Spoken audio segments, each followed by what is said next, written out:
Wel, dyn ni'n wedi droi gyda'n gilydd at y darlleniad, at y gair. Ni'n wedi edrych yn y bore yma. A i rhai o'ch chi sydd ddim yn gwybod, i ni'n mynd trwy Marc ar hyn o bryd. I ni wedi bod ers rhai wythnosau nawr yn mynd trwy lyfr Marc gyda'n gilydd, Efengil Marc. I ni ddim wedi mynd yn bell iawn. I ni wedi cyrraedd Marc 1, adnod 29. A mae hynny'n iawn. Ond ni'n edrych ar heddi te Marc 1, 29 i 45 gyda'n gilydd. Felly Marc 1, 29 ymlaen i ddiwedd y bennod, felly 45.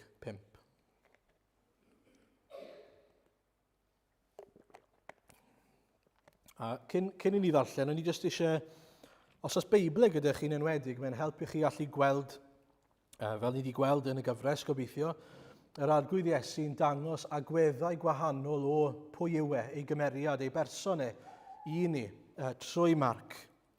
A felly ni'n gweld yn gyntaf sancteiddrwydd Iesu Grist. Mae Ioan yn dweud, dwi ddim hyd yn oed yn deilwng i ddatod carau ei sandalau. A ni'n gweld cryfder Iesu, mae yna un cryfach, mwy na fi yn dod. Ac yna y medydd Iesu, ni'n gweld diwdod Iesu, ac ni'n gweld y drindod fyna'n fendigedig, Duw y Tad, yr Ysbryd Glân a Iesu y Mab yn cael ei datguddio i ni. Hwn yw fy mab, dwi'n ymhyfrydu yno ti. Ac yna, bod ni'n gweld Iesu fel y dyn gafodd ei demtio yn yr anialwch, ac eto heb syrthio y Duw ddyn wedi bod yn berffaith ac heb syrthio i ddwylo Satan. Yna, nathon ni weld ar ôl hynny, Iesu yn athro ac yn arglwydd, yn rabai, yn arweinydd, os liciwch chi, fod pobl nawr yn cael ei galw i fod yn ddisgyblion i Iesu Grist, i ddilyn Iesu Grist. Ac yna, ni wedi gweld wrthos diwetha ei rimau dros ysbrydion aflan, fod e mor ymys, fod e'n arglwydd dros yr ysbrydion elfennig sydd yn y byd. A felly dyna lle ni wedi cyrraedd mewn gwirionedd nawr, adnod 29 ymlaen, felly nhw'n ei ddarllen. Ac yna wedi dod allan o'r synagog, eithant i dŷ Seimon ac Andreas gydag Iago a Ioan. Ac yr oedd mam yng nghyfraith Seimon yn gorwedd yn wael dan dwymyn, dywed asant wrtho amdani yn ddioed.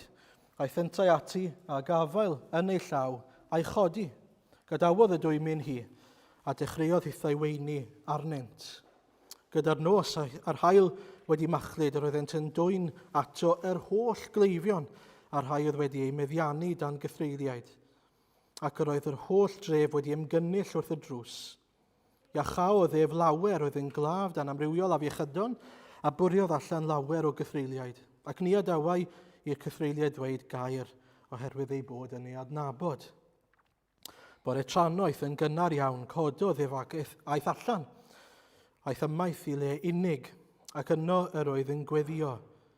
Aeth Seimon a'i gymdeithion i chwilio amdano. Ac wedi dod o hyd iddo dywed asant wrtho, y mae pawb yn dy geisio di. Dywedodd yntau wrthynt. A yn ymlaen i'r trefi nesaf, i mi gael pregethu yno hefyd, oherwydd i hynny y deithim allan.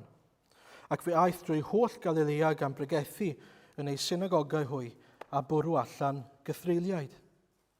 Daeth dyn gwahanglwyfus ato ac erfyn arno ar ei luniau a dweud, os mynnu gellu fy nglanhau. A chan dostyrio, estynodd ef ei law a chyffwrdd ag ef a dweud wrtho, yr wyf yn mynnu, glanhau'r di. Ymadawodd y gwahanglwyf ag ef ar unwaith a glanhawyd ef.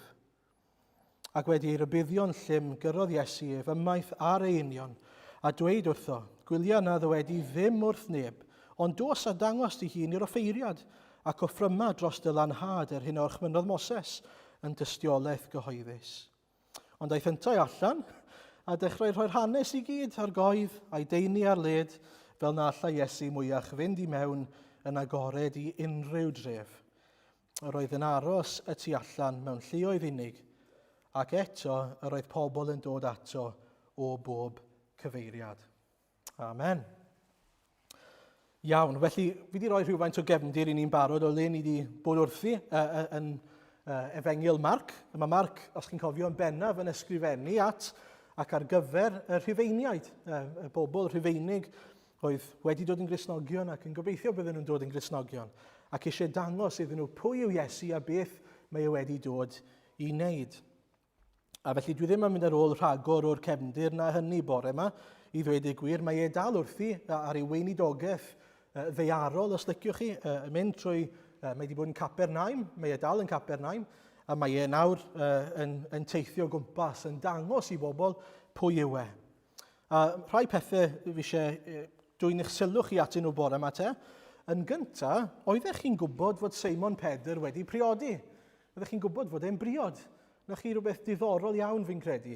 Ychydig cyn hyn, chi'n cofio, mae Seimon Pedr wedi cael ei alw yn ddisgybl, oedd e'n bysgotwr. A wrth iddo fe bysgota, mae Iesu'n dod ac yn dweud, ewch, canlynwch fi a'ch gwnaech chi'n bysgotwyr dynion. Ac ar ei union mae e'n mynd yn syth ac yn dilyn Iesu.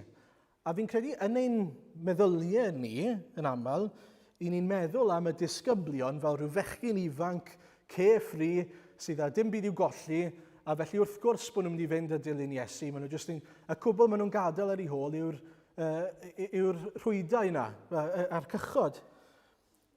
Ond nid dyna'r achos o gwbl. Chi'n gweld mae Seimon Pedr wedi gorfod cyfrif y gost, wedi gorfod ystyried beth mae e'n rhoi lan, neu beth fydd yn gorfod newid oherwydd fod Iesu wedi ei alw fe i'w ddilyn e hefyd. A mae hwn yn bwysig iawn bod ni'n gweld beth ni'n dysgu fan hyn yw, does dim lot o sôn am wraig Seimon Pedr o gwbl. Mae rhai yn dadlau, falle mae'n adnod yn 1 Corinthiaid 9, adnod 5 sydd yn dweud, ond nid oes gennym hawl i fynd â gwraig sy'n Gristion o gwmpas gyda ni, fel y gwna'r apostolion eraill a brodyr yr arglwydd a Ceffas, sef Seimon Pedr, yn Saesneg, a believing wife. Falle bod hwnna'n dangos i ni, ond yn bwysicach beth sy'n dangos i ni yw y ffaith fod gyda Seimon Pedr fam yng nghyfraith. Os oes gyda fe fam yng nghyfraith, mae gyda fe wraig. Ac felly, mae gyda fe wraig, a mae gyda fe gyfrifoldebau, a mae gyda fe fam yng nghyfraith sydd yn dost. Yn ni'n gweld yn y darn yma. Chi ddiddorol, ynddo fe? Bod e ddim yn carefree heb unrhyw oblygiadau eraill yn ei fywyd neu unrhyw gyfrifoldebau, ond mae yna bobl sy'n dibynnu arno fe. Mwy na thebyg am yr arian sy'n dod mewn o'r pysgod ac am y bwyd mae'n rhoi ar y bwrdd. Ond eto, pan mae'r arglwydd yn galw, mae Pedr yn ei fyddhau. Mae Pedr yn mynd oherwydd fod yr arglwydd wedi galw.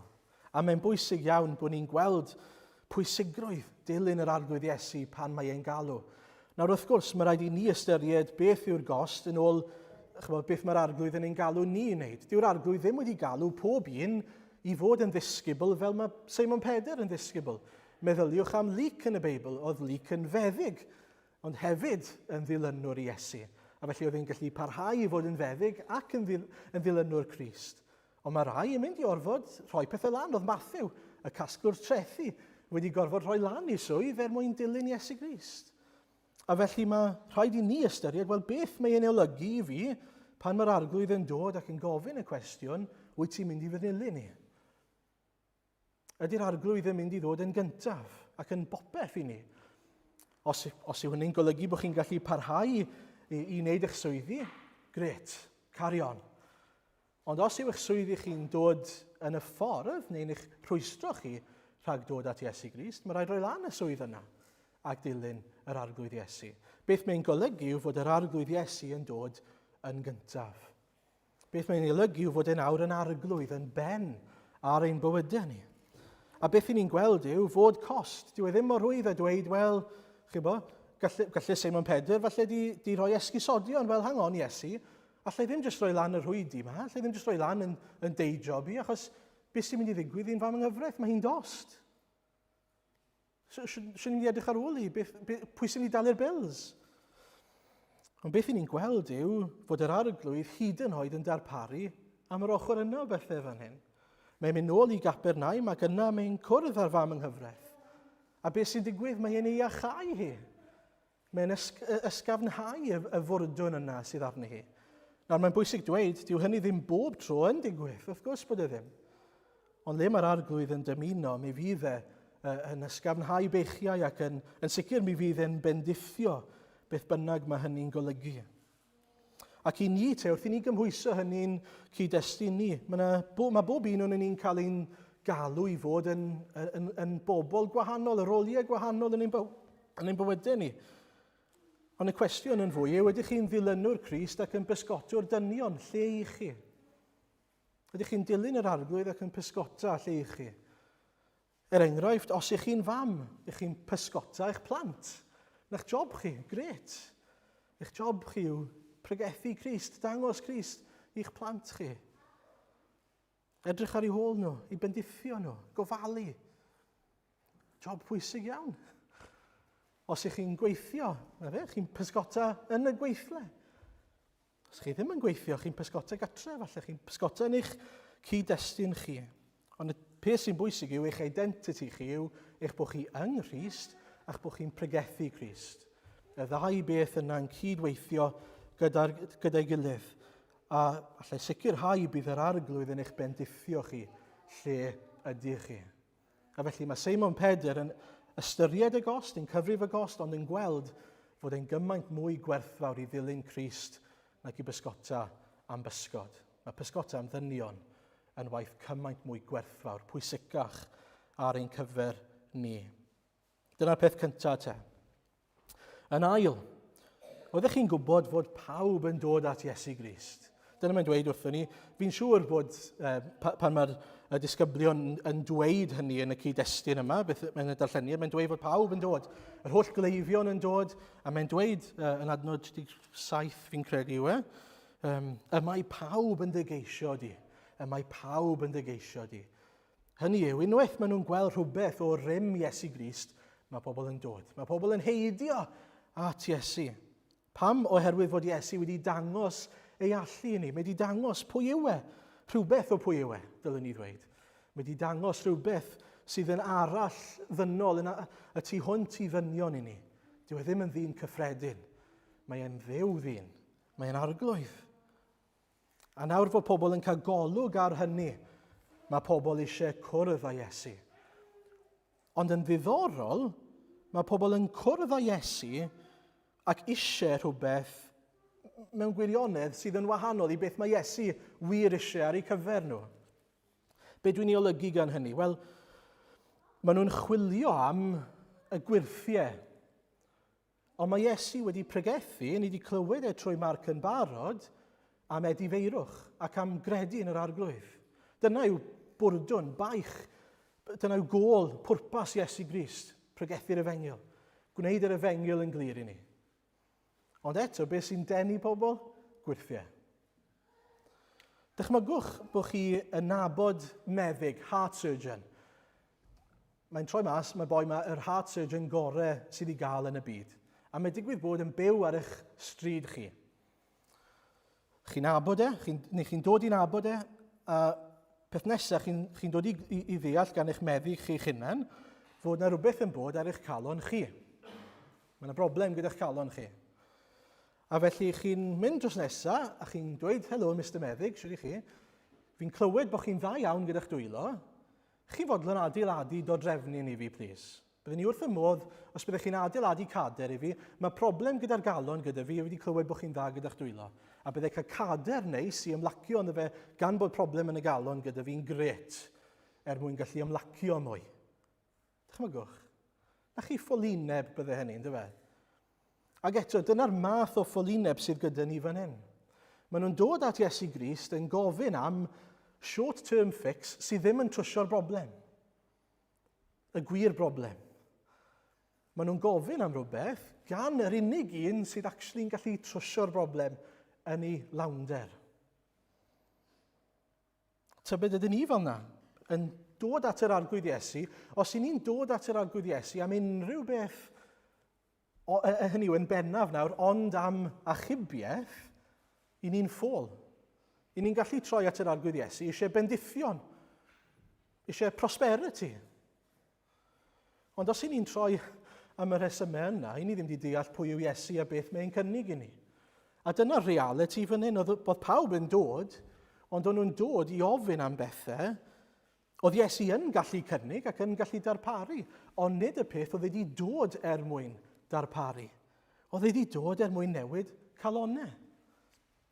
Nawr, gallech chi droi rownd at a gweud, wel, hang on Aron, ti'n dweud hynny, ond oedd Iesu'n gwbl hapus i iachau pobl. Mae e yn iachau pobl fan hyn. Wel, ydy, ond mae Iesu hefyd yn raslon ac yn amyneddgar, yn un tosturiol. Mae e'n un sydd yn fodlon ateb ein anghenion ni. Mae e'n un sydd yn fodlon delio gyda hyd yn oed yr short-term fix. Ond mae eisiau i ni wybod, mae dyna beth yw e, dyw e ddim actually'n trwsio'r broblem. Pam bod fi'n dweud hynny te? Wel, edrychwch ar adnod 36 i 39. Mae'n dweud, aeth Seimon a'i gymdeithion i chwilio amdano, ac wedi dod o hyd iddo, dywed asant wrtho, y mae pawb yn dy geisio di. Dywedodd yn te wrthynt, awn ymlaen i'r trefi nesaf, i mi gael pregethu yno hefyd, oherwydd i hynny y deithim allan. Ac fe aeth trwy holl Galilea gan pregethu yn ei synagogau hwy a bwrw allan gyffreiliaid. Chi'n gweld, beth mae Iesu'n dangos i ni yw ei flaenoriaeth e. Pam mae e wedi dod? Nid yn bennaf mwyn gwneud gwirthiau a iachau yn gorfforol, achos mae gyda fe rhywbeth gwell i'w gynnig. Mae gyda fe iachad ysbrydol ar ein cyfer ni. Mae gyda fe rhywbeth i ni angen, sef maddeuant pechodau, bywyd newydd yng Nghrist, rhyddhad o afael Satan. Adnod 37, mae pawb yn dygeisio di. Beth o'n nhw moyn? Beth o'n nhw'n ceisio Iesu am y gwirthiau? Iachad? Bwrw ysbrydion aflan mas? Ateb Iesu? Oce, ewn ni trefi eraill. Ewn ni mas i'r trefi eraill. A chi ddiddorol? Pam? Yw e ddim yn poeni am y bobl yna? Wrth gwrs bod e'n poeni amdanyn nhw. Ond mae wedi pregethu iddyn nhw'n barod. Mae wedi rhoi yr ateb o'i blaenau nhw'n barod. Mae wedi cynnig y moddion sydd ei angen ar ei eneidiau nhw yn barod. A nawr mae'n amser i fynd i drefi eraill, oherwydd mae pobl eraill angen clywed. Mae pobl eraill angen iachad ysbrydol. A mae hwnna'n dangos i ni, os mae dyna yw blaenoriaeth yr arglwydd Iesu, dyna ddylai fod ein blaenoriaeth ni. I bob un arall ac ar gyfer ni'n hunain hefyd. Iachad ysbrydol, bywyd newydd a thrwy Iesu Grist. Maddeuant pechodau. Chi'n gweld, oedd beth oedd e'n cynnig yn gorfforol, ddim o gwbl yn adlewyrchu beth oedd Iesu wedi dod i gynnig mewn gwirionedd. Oedd e ddim hyd yn oed yn short-term fix, achos oedd e ddim yn trwsio unrhyw beth. Chi'n gweld, pan oedd Iesu yn gwneud gwirthiau, os oedd e'n iachau twymyn mam yng nghyfrau Seimon Pedr, oedd hi dal yn ei phechodau. Oedd hi dal ddim yn iawn gyda Duw. Oedd dal yr un prif broblem yn reality yn ei bywyd hi, sef fod hi ddim yn adnabod ei chriawdwr. Fod hi ddim yn perthyn i'r arglwydd Iesu. A felly, os bydde Iesu wedi gadael hi yn fanna, heb rhoi gwybod yr efengyl iddi hi, pwy obaith oedd iddi hi mewn gwirionedd? Dim wrth gwrs. A dyna pam mae'r arglwydd Iesu jyst yn atgoffa ni fan hyn o pam mae e wedi dod a beth yw ein cynhadaeth ni. Nid prosperity gospel i ni'n credu ynddo, lle ni'n dweud, os dewch chi i adnabod yr arglwydd Iesu, fyddwch chi byth yn cael los, fyddwch chi byth yn dost, fyddwch chi byth yn ddiffygiol mewn arian neu be bynnag arall. Nonsens yw hwnna. Pam oherwydd nid dyna ein problem ni. Ein problem ni yw bod ni ddim yn ddiogel yn wylo'r arglwydd. Mae wedi dod i drwsio hynny.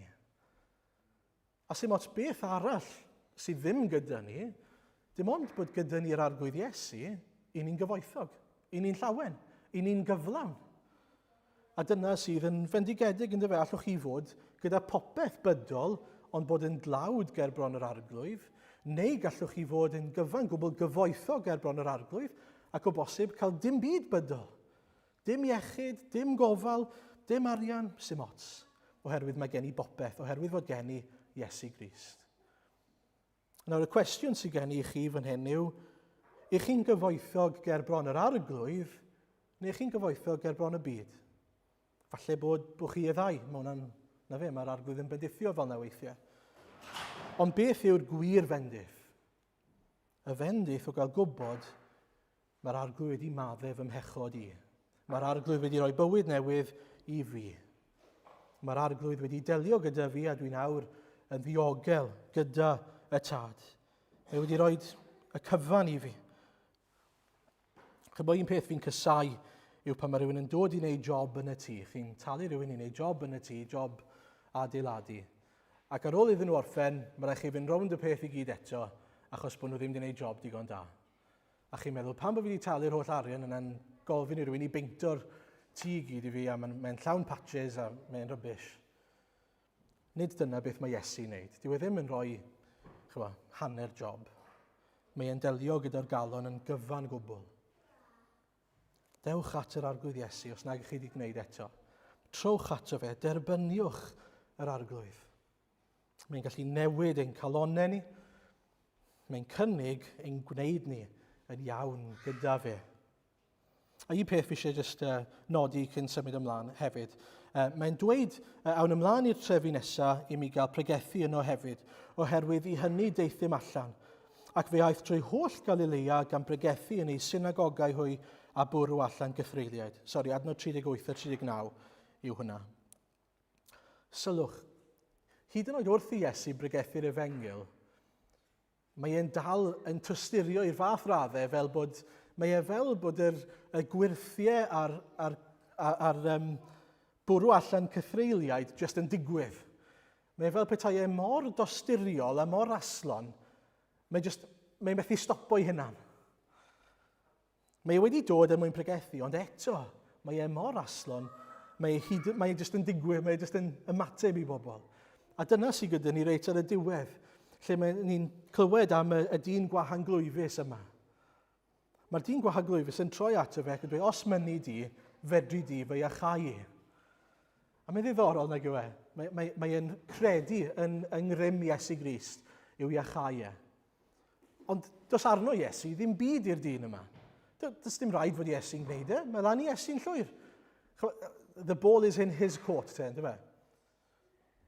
Dyw Iesu ddim wedi dweud bod e wedi dod er mwyn wneud e. Dyw e ddim wedi gaddo bod e'n mynd i wneud e. Be sy'n achosi'r Iesu ymateb fel yna? Tosturi, cariad. Dymuno bod y dyn yma'n profi rhywbeth o rym a cariad yr arglwydd Iesu. A dyna pwy yw yr arglwydd Iesu, ynddo fe? Un llawn tosturi, un llawn gras, un sydd yn dymuno ein caru ni, rhoi ei hunan ein mwyn ni. A mae'n dangos rhywbeth i ni o natur yr arglwydd Iesu. Mai nid yna'r prif bwrpas, mae'n dal i wneud e. Trwy ei holl weinidogaeth, mae'n defnyddio ei rym daioni ei bobl. Mae'n gwneud os liciwch chi short-term fix, nid bod e'n trwsio fe, ond bod e'n bendithio yn y byr dymor, yn ogystal â'r hir dymor, yn ogystal ac trwsio yn y llawnder. A dyna sydd yn rhyfeddol am ein arglwydd ni. Mae'n iachau, mae'n atgyfodi rhai pobl. Nid fod yr atgyfodiad yna mor bwysig ar ail atgyfodiad fydd e'n profi, ond mae'n anhygoel nag yw e, mae'n atgyfodi Lazarus. A chi'n meddwl, ddim rhaid bod e'n neud hynny. A nid dyna yr atgyfodiad pwysicaf fydd Lazarus hyd yn oed yn profi. Yr atgyfodiad i fywyd, i gael corff newydd, yr atgyfodiad yn y nefoedd fydd yr atgyfodiad mwyaf significant yn ei fywyd. Ac eto, mae'r arglwydd yn raslon. Mae e'n caru. Mae e'n tywallt ei fendithion a'i ras tuag at ei bobl. A dyna yw ein Duw ni. Dyna mor gariadlon yw e. Dyna mor hyfryd yw ein arglwydd a'n Duw ni. Dyna pa mor rymus yw e i achub. Ac yn ola, mae'r arglwydd Iesu hefyd yn gosod patrwm i ni. Peth bach yw e, ond fi'n credu bod e'n bwysig. Adnod 35, mae'n dweud wrthyn ni, bore tranoeth yn gynnar iawn, cododd ef ac aeth allan. Aeth ymaith i le unig ac yno yr oedd yn gweddio. A nes ymlaen, fel ni wedi darllen y barod, mae'n dweud, awn ymlaen i'r trefi nesaf i mi gael pregethu yno hefyd, oherwydd i hynny y deithim allan. Dau beth mae'r arglwydd Iesu'n blaenoriaethu. Dibyniaeth ar y tad mewn gweddi a pregethu yr efengyl. A nag yw'n ddiddorol wedyn yn actau, pan mae'r apostolion yn teimlo bod nhw'n stretched yn rhydennau, be maen nhw'n wneud? Maen nhw'n dweud wrth y diaconiaid, wrth yr eglwys, ni angen diaconiaid, ni angen pobl i weithio fel rhan o'r eglwys. Pam? Oherwydd ei bod nhw'n esgeiluso dau beth. Gweddi a'r gair. Y gweddi a'r gair. Dau beth, o le maen nhw wedi cael hwnna? Oddi wrth yr arglwydd Iesu. Patrwm yr arglwydd Iesu wedi osod i ni o'r hyn sydd yn bwysig. Beth yw'r allwedd i allu byw yn debyg i'r arglwydd Iesu? Wel, dau beth hanfodol i ni fan hyn, o ran patrwm ein gweinidogaeth ni. A fi'n golygu gweinidogaeth, nid proffesiynol fel un sy'n arwain eglwys, ond pob un sy'n dystion i'r arglwydd. Gweddi, dibynnu ar y tad mewn gweddi. Pwyso arno fe mewn gweddi. Ac yn ail, pregethu. Cyhoeddi efengyl Crist. Dau beth. Nawr, cwestiwn, a fi'n gofyn hyn mewn cariad, le mae'r ddau beth yna yn eich rhestr chi o flaenoriaethau yn eich bywydau? Gair a gweddi. Lle maen nhw? Os ych chi'n onest. Pa mor bwysig yw nhw i chi? Ydych chi'n teimlo bod chi'n dibynnu ar yr arglwydd? Ydych chi'n teimlo eich bod chi'n dystion i waith a grym yr arglwydd, a gallu'r arglwydd i achub? Dyna pam i ni yma.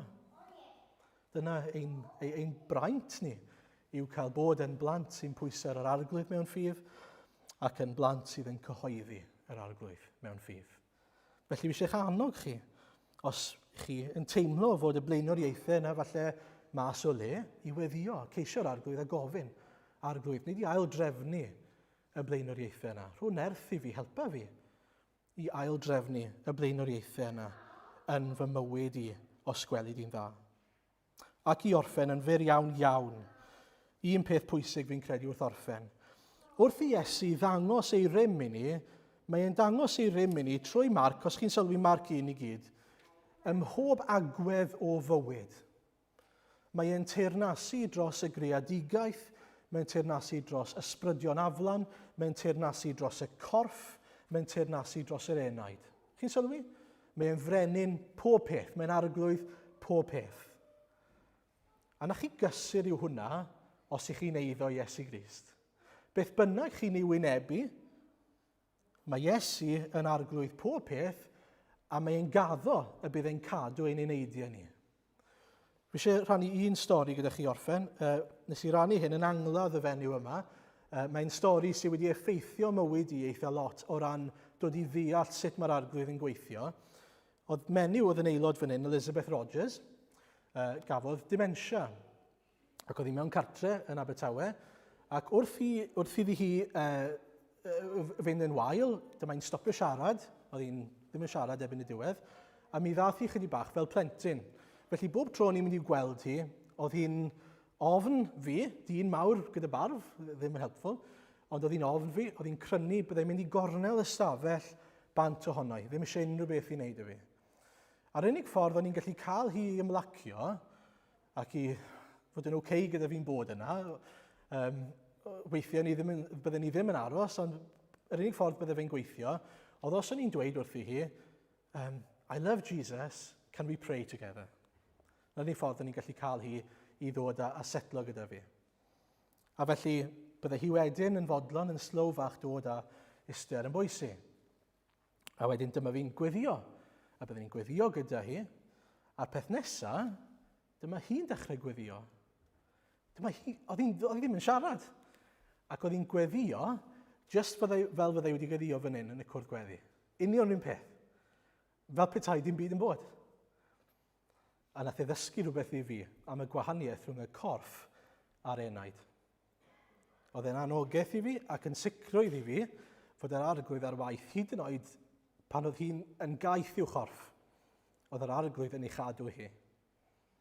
A mae'r un peth yn wir i ni te heddi yn gorfforol. Os yw'r arglwydd ynoch chi, os yw'r arglwydd yn preswylio yn eich calon chi, mi fydd yn eich cadw chi nes y diwedd.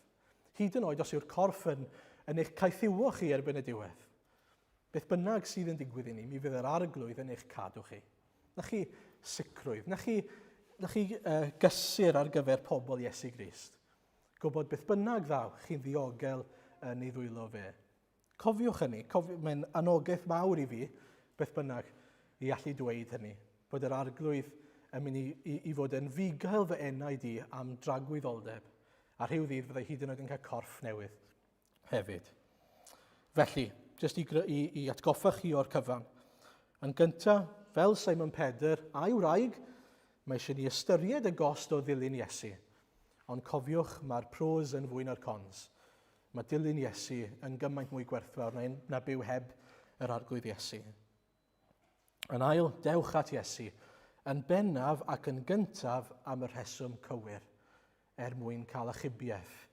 Nid am unrhyw beth arall, corfforol neu am y bendithion hyd yn oed mae'r arglwydd Iesu neu gynnig i ni. Dewch a profwch achubiaeth yn yr arglwydd Iesu. Yn trydydd, gweddiwch y bydd pobl eraill. O bosib, wrth i Iesu ei bendithio nhw neu ei achau nhw neu ddim, bydden nhw hefyd yn dod a profi moddion gras fel ni'n galw fe. Gwir faddeuant, gwir fywyd trwy Iesu. Yna, dilynwch batrwm Iesu, gair a gweddi. Gair a gweddi. Ac yn ola, ac yn gyffredinol, rhyfeddwch ar yr arglwydd Iesu. Dyma dywysog y greadigaeth gyfan, ac i ni'n cael ei alw fe'n frawd, yn briod, yn arglwydd, yn frenin. I ni'n cael cymdeithas gyda fe, i ni'n cael ei fwynhau e, mae'n eiddo i ni a ni'n ein eiddo iddo fe. Chi fendigedig yw gwybod hynny, a gwybod fod ein eneidio ni yn gyfan gwbl ddiogel yn ei ddwylo fe. Clod iddo fe felly, i ni'n rhyddion yn wir drwy Iesu Grist. Amen.